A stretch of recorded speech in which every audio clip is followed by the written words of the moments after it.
네, 두 번째는요. 지금 현재 중앙승가대학에서 강의를 하고 계시는 담마키띠 스님이신데요. 스리랑카 외래 종교에 맞서서 중흥을 이루다라고 하는 발제이네요. 스리랑카 산스크리트 학을 전공하셨고 서울 불교대학원대학 동국대 학위를 얻으셨고요. 주요 논문으로는 스님 거기서 하시겠군요. 예. PPT를 쓰실 건가 봐요. 초기 불교와 아비담마 불교에서 본 죽음, 출생, 중유에 관한 연구, 또 초기 불교와 대승 불교의 공사상에 관한 연구가 박사 논문으로 되어 있습니다. 스리랑카 출신이시죠. 예, 스리랑카 불교를 잘 설명해 주실 것 같습니다. 한 번 더 박수로 맞이해 주시기 바랍니다.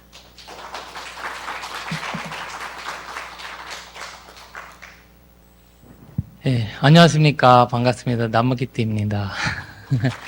네. 사실 오랜만에 이렇게 발표를 하게 되는데요.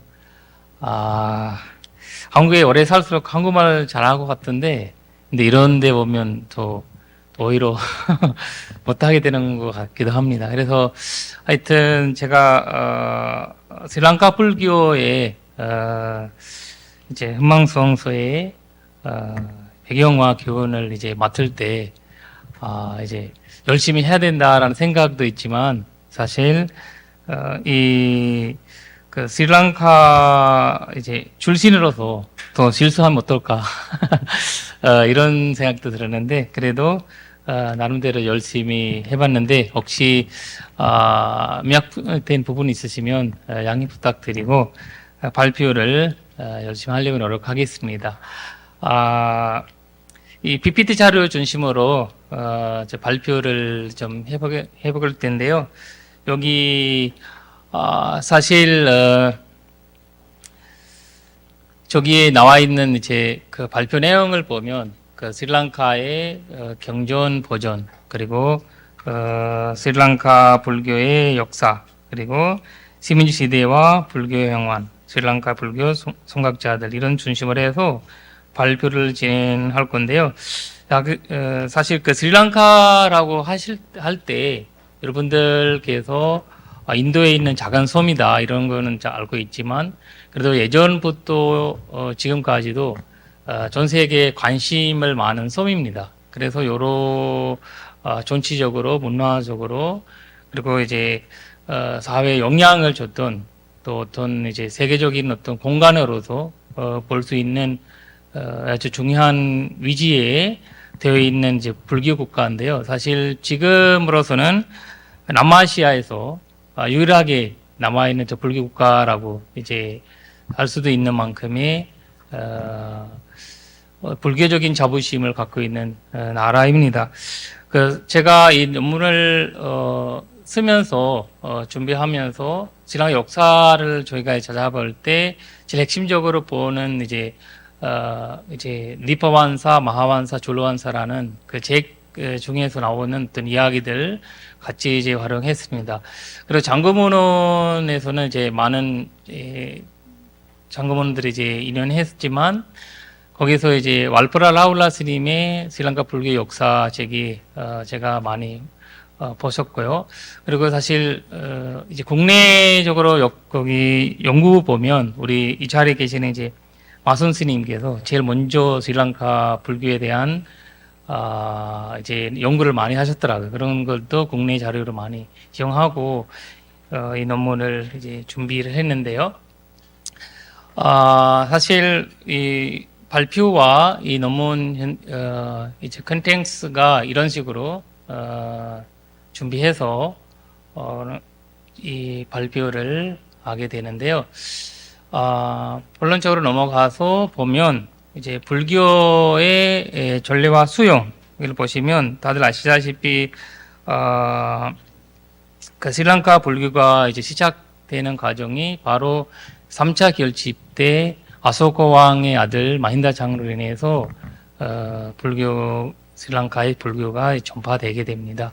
근데 사실 그 전에 스리랑카에서 불교가 없었냐? 그러고는 이제 아니고, 그 전에도 스리랑카에 불교가 있었는데, 근데 국가적으로 후원을 받고 그다음 국가적으로 인정받는 종교로서는 아니고, 그냥 어떤 이제 소소한 이제 어떤 종교로 불교가 있었다라는 것. 왜냐하면 그 불교를 받아들였던 이 디사 왕의 가족들이 인도에 가서 불교를 공부해왔다라는 그런 이야기도 나와 있는 거 보니까 아소카 왕 전에도 그 스리랑카에 불교가 있었는데, 그런데 아소카 왕의 영향으로 그 스리랑카의 불교가 이제 완전 자리 잡게 됩니다. 그래서 거기에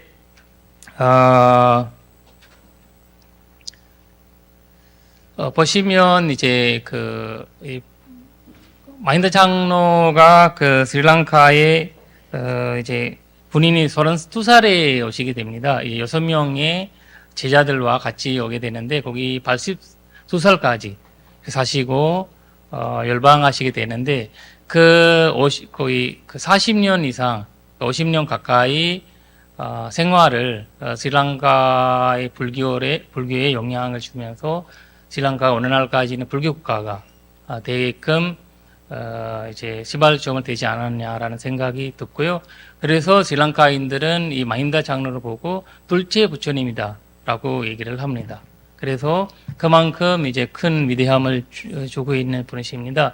그래서 사실 그 스리랑카의 처음으로 기원전 3세기에 불교가 전달됐을 때 경전은 다 암송 형태였습니다. 암송으로 내려왔고, 그래서 그 마나카 전통이라고 그 암기 전통이 내려왔는데, 그때 인도에 있었던 마나카 전통과 스리랑카에 있었던 이제 마나카 전통 두 가지로 나누는데, 기원전 3세기까지는 인도에서 있었던 마나카 전통이 사실 여기 나와 있는 니그니카야, 마지니카야, 상여테니카야 이런 식으로 해서 부처님 당시 제자들의 중심으로 부처님의 말씀이 이제 내려왔고, 그리고 법부와 율로 나누어서 율은 우팔리 전자 중심으로 이제 불교가 내려오게 됩니다.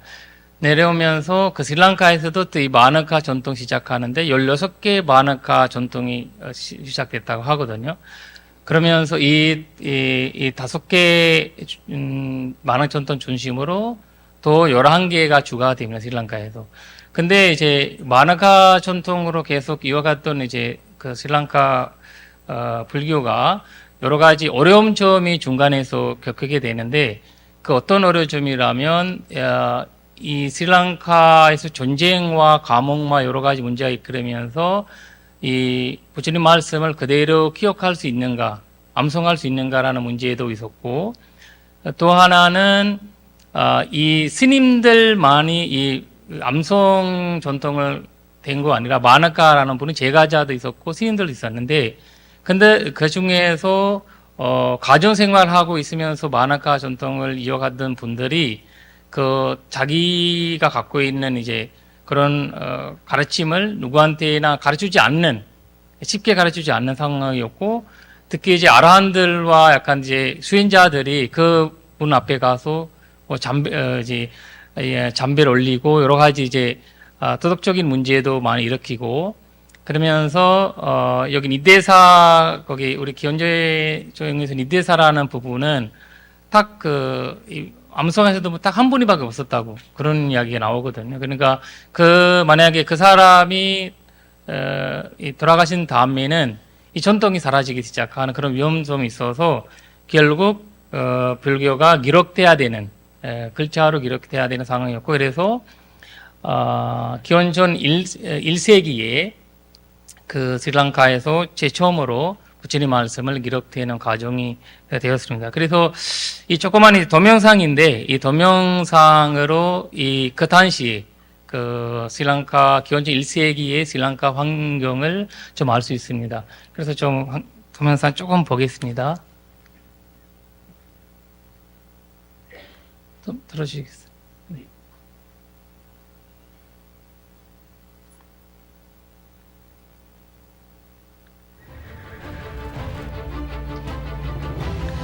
사실 이 동영상에서 나오는 이제 이야기와 같이 그 스님들이 많은 어려움을 겪으면서 군인들이 이제 암송 환경을 이제 지켜올 수 있는 상황이 아니었고, 그 다음에 인도 남쪽에 어마어마한 이제 압박을 당하고 있었던 상황이었습니다. 그래서 여기 나온 이 왈라감바 왕에게서 왕이 있을 때 부처님 말씀을 이제 이렇게 해야 된다라는 그런 이제 상황이었습니다.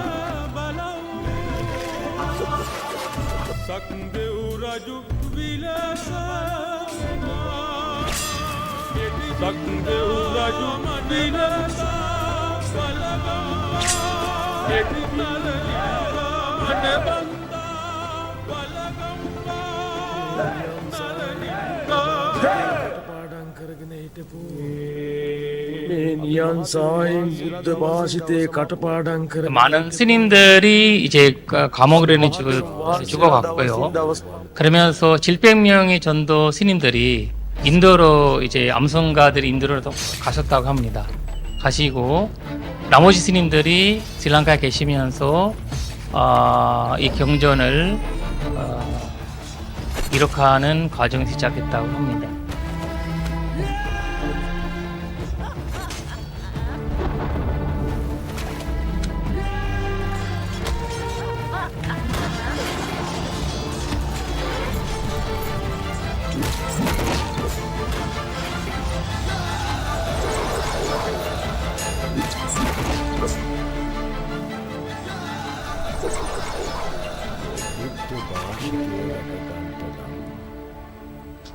ත්‍රිපිටකයේ ග්‍රන්ථය බුද්ධ භාෂිතය රැක ගන්නට 그래서 이제 부처님이 말씀을 처음으로 하려고 하다 보니까 여러 문제가 많았다고 얘기하거든요. 왜냐면 일부 스님들은 반대하셨고, 왜냐면 인도 일부 스님들은 이제 기록해야 된다라는 결론을 이제 내리게 됐다고 합니다. 근데 결국 모든 스님들께서 이 기록을 하는 과정을 인정하셔서 이 어려운 와중에서 부처님 말씀을 이제 조무에 기록하게 됩니다.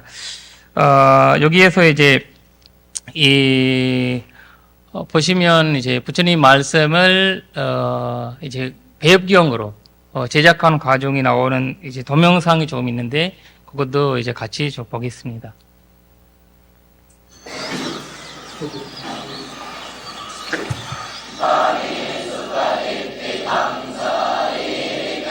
스님들이 암송하는 모습이 이렇게 나와 있거든요.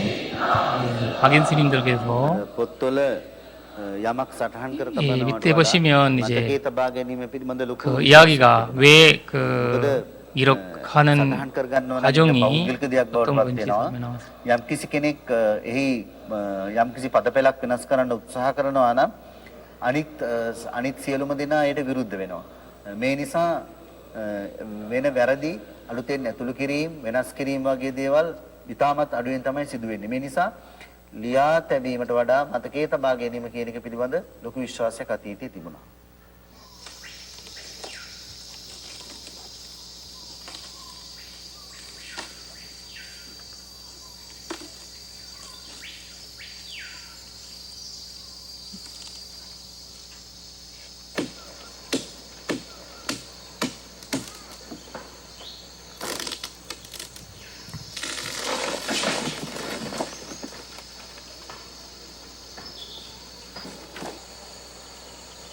그 야자수 나무라고 얘기하거든요. 그 야자수 우리가 보는 야자수가 아니고 야자수 현태에 나오는 이제 나무인데 이 배엽나무 잎으로 이렇게 만들어서 이 භික්ෂුන් වහන්සේලා 글을 쓸 수 있게 ඉදිරියේදී ඒ කියන්නේ 과정을 එදා ඉන්න භික්ෂුන් 밟습니다. වහන්සේලා කල්පනා කරා අනාගතයේදී බිහි වෙන භික්ෂුන් වහන්සේලා සහ වෙනත් බොහෝ පිරිසගේ බුද්ධි මට්ටම ඥාන ශක්තිය හේන වේ කියන බලාපොරොත්තුවක් තිබුණා. මේ බලාපොරොත්තුව ප්‍රධාන හේතුවක් වුණා. ඒ වගේම ඊට අමතරව නොයෙකුත් රට තුල කැරලි කෝලහල ඇතිවීම, දේශපාලන වශයෙන් නොයෙකුත් විවිධ මාදිරේ ප්‍රශ්න, ඒ වගේම බැමිණිටියා වැනි දැඩි නියගයක් සාගතයක් ශ්‍රී ලංකාවට ඒ යුගයේදී බලපෑවා.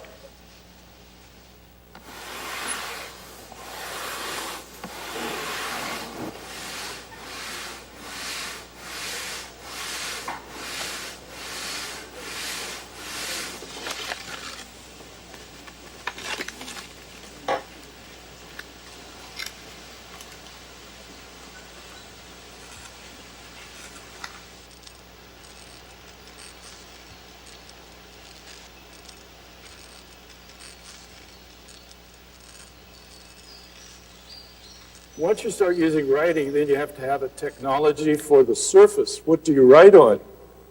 So they developed the palm leaf technology. 예, 이런 식으로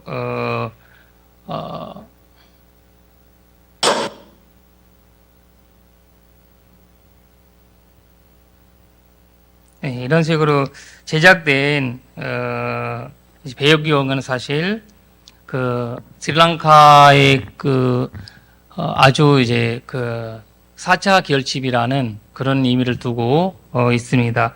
사실 그 이 배역기용을 기록을 암손된 것을 배역기용을 기록했을 때 그 당시에 인도로 가셨던 700명의 스님들이 다시 스리랑카로 와서 그걸 확인해 봤는데 글자 하나 틀림없이 잘 기록됐다라는 그런 놀라운 상황이었고, 그러면서 이렇게 스리랑카에서 부처님 말씀이 기록되지 않았으면 어느 날 저희가 이제 부처님 말씀이 어떻게 이해할 수 있을까라는 그런 이제 의문도 있고, 그 아주 훌륭한 불교계의 어떤 계기라는 위기가 어떤 기회를 삼아서 불교를 다시 살아남은 어떤 상황이라고 볼 수 있습니다. 그래서 지금이 그 이후로 미얀마, 태국, 그리고 이제 전체적인 지금 현재에 와서 이제 로마나이스로 불교가 부처님이 말씀이 옮기고, 어느 날 이제 한국에서도 저희가 그런 경전은 다 번역되어 있는 것을 볼 수 있습니다. 그리고 이 과정을 보시면 부처님의 말씀이 1차 결집에 인해서 2차, 3차 결집까지 암송으로 들어와서 4차 결집에서 결국 이 기록된 과정을 볼 수가 있습니다. 그래서 넘어가서 스리랑카 불교라고 할 때 아주 중요한 것이 바로 이 마하비하라라고 할 수 있습니다. 마하비하라, 데라와다 불교의 핵심 공간이고, 아누라다푸라 시대에 스리랑카 최초의 수도인 아누라다푸라 시대에 1000년 이상 기간 동안 유지됐던 아주 훌륭한 공간으로 이 마하비하라가 이제 알려져 있는데, 그 마하비하라가 마힌다 장로가 최초로 스리랑카로 와서 만들어진 사찰이면서도, 그리고 오늘날 데라와다 불교의 어떤 이제 바탕이 되었던 공간이라고 볼 수 있습니다. 사실 저희가 이 마하비하라 사원을 얘기할 때 두 가지 이야기가 나오는데, 하나는 스리랑카에서 아까 얘기했던 배역경을 기록하는 과정과 이 주석소를 만들어지는 과정입니다. 여기 36페이지 보시면 이 내용이 나와 있는데요.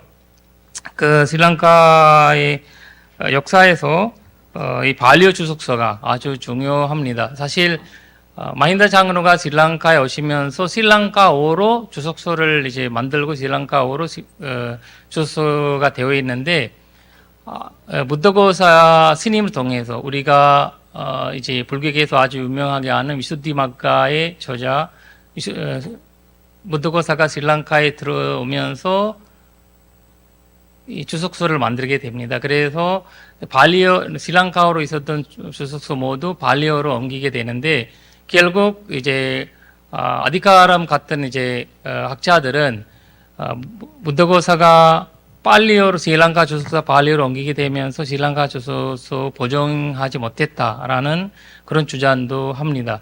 그래서 어느 날은 저희가 이제 28개 정도 스리랑카 싱갈라오 주석서 중에서 6개, 5개 정도 주석서밖에 보지 못합니다. 그래서 이제 그런 아쉬움은 좀 있지만 이 발리어 주석서로 인해서 이제 전 세계적으로 이르면 제라와다 현대의 새로운 방향을 잡게 됐다라고 볼 수 있습니다. 왜냐하면 부처님이 당시에 있었던 이제 그 말씀이 이해하는 여러 과정에서 이 주석서가 큰 도움을 주고 있습니다. 사실 그 다음에 스리랑카 이제 역사 중에서 아주 중요한 것을 우리가 찾아보면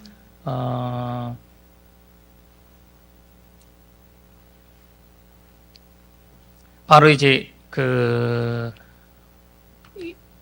아베야기리라는 공간입니다. 아까 마하비하라를 말씀드렸는데 이제는 아베야기리라는 공간인데 그 아베야기리가 사실 이 불교 역사상의 최초로 개인으로 이제 보시받았던 사찰이 됩니다. 아까 저희가 동영상을 통해서 봤던 이 왈라감바 왕이 인도의 탄압으로 전쟁 쳐서 이제 도망가는데 그때 이제 야이나기요 어떤 이제 수행자가 시커먼 왕이 도망간다라는 이제 발언을 했다고 합니다. 나중에 너무 그 말을 마음에 이제 새고 있다가 이제 12년 이후에 이제 다시 전쟁을 해서 나라를 다스리게 되는데 그때 그 공간을 야이나기요 사원을 없애버리고 이런 이제 아베야기리 사원을 지게 됐다라는 이야기 나오고 사실 그 당시에 전쟁을 준비할 때 많이 도와주셨던 티사라는 스님한테 이 사찰을 보시하게 됩니다. 근데 이제 전통적으로 스리랑카 불교를 유지해왔던 마하비하라가 이 개인으로 스님이 이 사찰을 받게 되면서 굉장한 이제 여러 문제가 일으키고 갈등이 이렇게 되는데 그러면서 결국 이 스님이 한테 율장적으로 이 스님을 율에 의해서 스님을 이거를 받게 되는 것을 잘못된다라는 그런 이제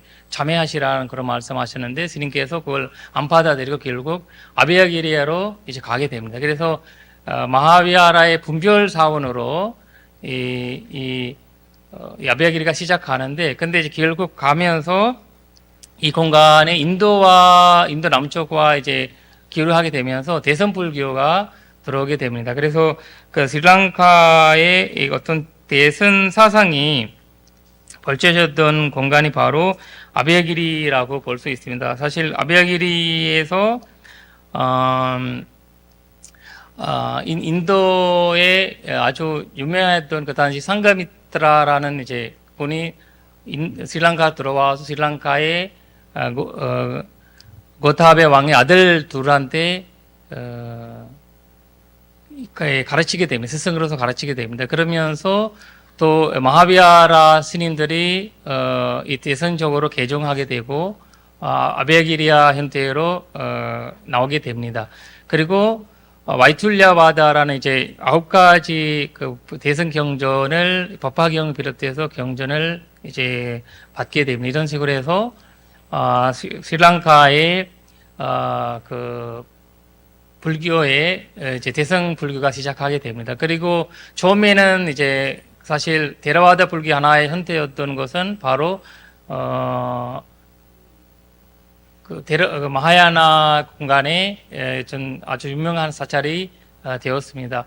그리고 이 두 가지 불교를 통해서 스리랑카 불교가 이제 발전되기도 하고 서로 간에 이제 논쟁도 토론도 일어났습니다. 여러분들이 아시다시피 해탈도롱이라는 이제 위묵티 마가는 아베야기리 전통에서 만들어진 책이거든요. 근데 그 아베야기리의 그 책을 유명한 책이 초월하기 위한 경쟁하기 위해서 부ddha고사가 위수티 마가를 만들었다고 얘기를 하거든요. 그래서 이런 영향을 서로 금전적인 영향과 가끔씩 이제 부정적인 영향을 주면서 불교가 발전됐는데요. 그리고 이 스리랑카의 아주 유명한 불상인데 아우카나 불상이라고 이 아우카나 불상은 스리랑카의 이제 대성과 이제 남방 데라와다의 영향을 받아서 만들었던 어떤 불상으로 나오거든요. 그 불상을 만들었던 왕이 처음에는 이 데라와다 쪽에 출가하셨고 후기에는 이제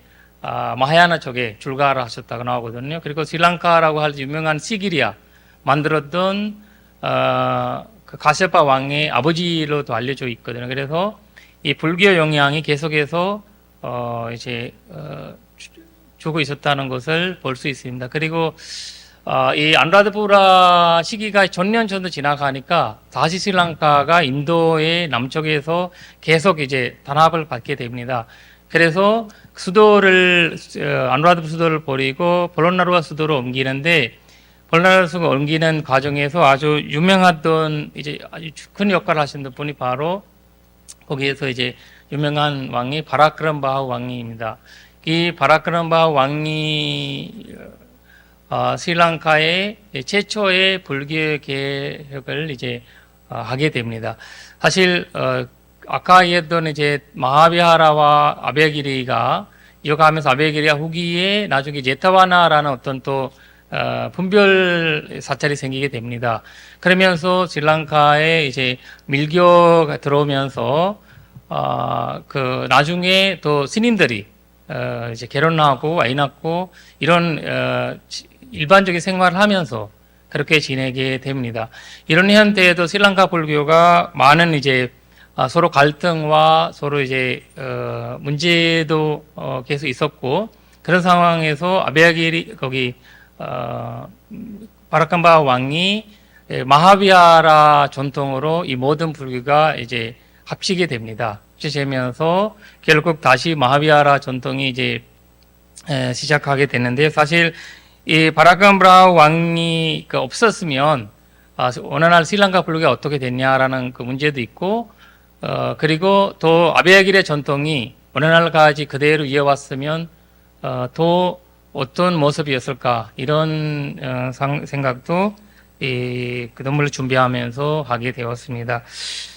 사실 그 다음에 스리랑카의 사실 그 불교의 최고의 제약의 상황이 일어나게 됩니다.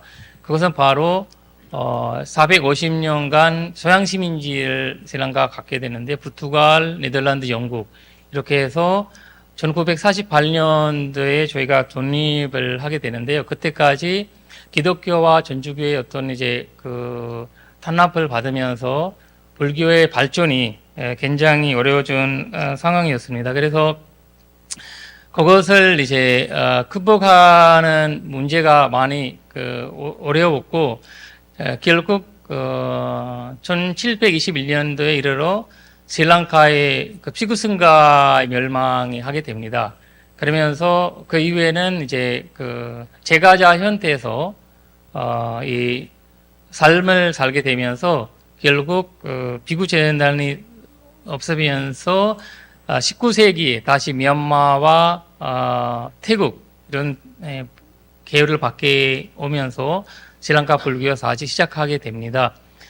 그리고 이제 거기에서 이제 제일 스리랑카 불교를 지금 현재 있는 스리랑카 불교를 다시 이제 살아남는 큰 이제 계기가 된 거는 바로 기독교와 불교의 논쟁입니다.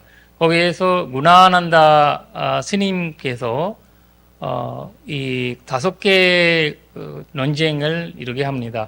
그 전에 사실 이 서양 시민주의로 인해서 스리랑카에서 불교를 공부할 수 있는 기회가 없었고, 만약에 불교를 공부한다면 그런 공간을 없어버리고 그리고 감옥에 넣고, 그리고 이제 결국 결혼하려면 무조건 이제 기독교로 개종해야 되고, 그리고 이제 아이를 낳으려면 무조건 이제 개종을 해야 되는 상황이었고, 공무원 된다면 그런 상황이었고, 완전 기독교로 개종하지 않고 아무 활동도 못하는 상황이었습니다. 그래서 이 구나난다 스님이 영국 정부에다가 제안을 하게 되는데, 우리가 이제 논쟁을 해서 이기면 우리는 이제 자연스럽게 불교의 종교 활동할 수 있는 이제 자유가 있어야 되고, 만약에 우리가 이 논쟁에서 치면 우리 기독교로 한복하겠다라는 이제 그런 이제 아주 놀라운 발언을 하게 되면서 결국 이제 영국 정부가 이거 받아들입니다. 대신 이 논쟁은 대중들 앞에서 해야 된다라고 하면서 7천여 명의 대중들 앞에서 했다고 합니다. 그래서 여기서 이제 구나난다 스님 같은 경우에는 이제 암송 전통이 갖고 있어서 성경을 다 외워버렸다고 합니다. 외우면서 이 목사님들이랑 이 논쟁을 하게 되는데, 결국 목사님들은 불교를 모르고 또 스님께서 이 성경을 외우고 말씀을 하시다 보니까 그런 놀라운 일에서 그 당시에는 지금 이 바누드라 대논쟁이 굉장한 큰 불교를 살아남는 큰 계기가 됐었고, 그래서 지금이 이제 시간이 이제 관계상 중요한 말씀을 조금 이제 넘어가야 될 것 같고요. 여기서 이제 보시면 이제 논쟁을 할 때 이제 했었던 조건들이 10가지를 설명 나와 있고, 우리 자료집에 다 설명 나와 있습니다. 그리고 넘어가서 이제 스리랑카의 불교 성각자들, 그것이 아주 중요하거든요. 스리랑카 불교가 살아남는데 이 월커트 기영의 역할이 컸습니다. 월커트 기영이 사실 바누드라 대전쟁이 실롱 타임스로 인해서 전 세계에 많이 이제 퍼져나갔거든요. 그러면서 서양이 처음으로 이제 불교가 접하게 되는데, 특히 미국의 종교학회에서 이 월커트 기영이 이거 보고 스리랑카 옵니다. 스리랑카 와서 큰 역할을 하면서 그분이 했었던 큰 역할은 어느 날까지 스리랑카 일요일 법회, 일요일 남마 스쿨이라는 사찰마다 일요일 날 불교를 가르치는 그런 공간을 만들어줬고, 그 다음에 저희 이 중에서 제일 유명하고 스리랑카 출신으로서 아주 훌륭하신 분이 아나가리카 다르마팔라 분인데, 이분이 사실 스리랑카뿐만 아니라 전 세계 불교, 특히 인도 불교를 다시 이제 영향을 줬던 분이거든요. 사실 저희가 선지순례하는 선지순례 공간들은 이분이 없었으면 어느 날 볼 수 없다라는 그런 것을 그분의 역할로 볼 수 있거든요. 사실 이분이 인도에 큰 역할을 하면서 인도 무다가야를 다시 찾아오면서 결국 이제 불교를 위한, 그리고 전 세계 불교를 위한 제2 아소카라는 별명을 갖고 때문에 사실 아나가르다르팔라에 대한 연구가 더 많이 이어져야 된다고 생각을 하거든요. 스리랑카 자체에서도 많이 연구가 이루어지지 않는 상황이고, 그런 너무 안타깝지만, 일단 이분이 미국으로 갔다 오면서 한국에 이제 적외사에 방문하게 됩니다. 1913년도에 적외사 뒤에 보시면 이 사리답이 있거든요. 그 사리는 아마 박물관에 돼 있다는 얘기 들어오고 있는데, 이분이 스리랑카인으로서 대한민국에 온 최초의 분입니다. 그리고 신임으로서 오셨거든요. 마지막 60대 스님께서 이분께서 출가를 하시고 이제 전 세계 다니면서 강의를 많이 하셨습니다. 그래서 일단 이제 아리라트나 이분도 스리랑카 불교 평화에 큰 역할을 하셨던 제가자 분인데, 이분도 지금은 이제 90살 넘으면서 제가 이제 계시는데, 이분은 이제 한국의 새마을 운동을 할 때 그때 그 새마을 운동 관련자 분들이 이분 만나서 일주일 정도 연수를 했다라는 말씀도 이제 나오고 있습니다. 그리고 이런 식으로 시간 관계상 말씀을 들으면서 마지막에 스리랑카 불교가 450년간의 이제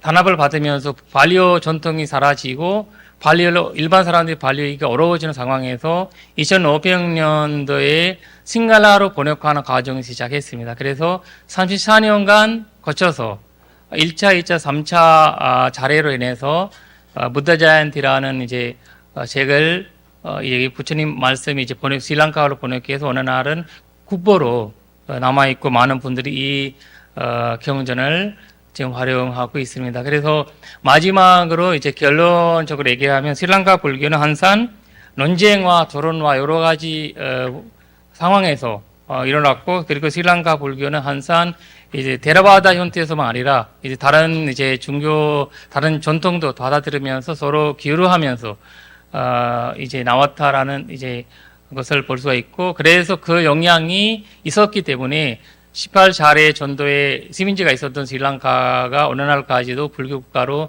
남아있는 비밀이 아니었나라는 생각이 듭니다. 그래서 이런 식으로 이 자리 비롯해서 이 스리랑카 불교에 대한 다시 되돌아보고 이런 것을 보니까 그때 계셨던 그 당시에 그 불교를 위한 애쓰던 많은 분들한테 영혼들한테 감사드리는 마음으로 발표를 마치도록 하겠습니다. 예, 감사합니다.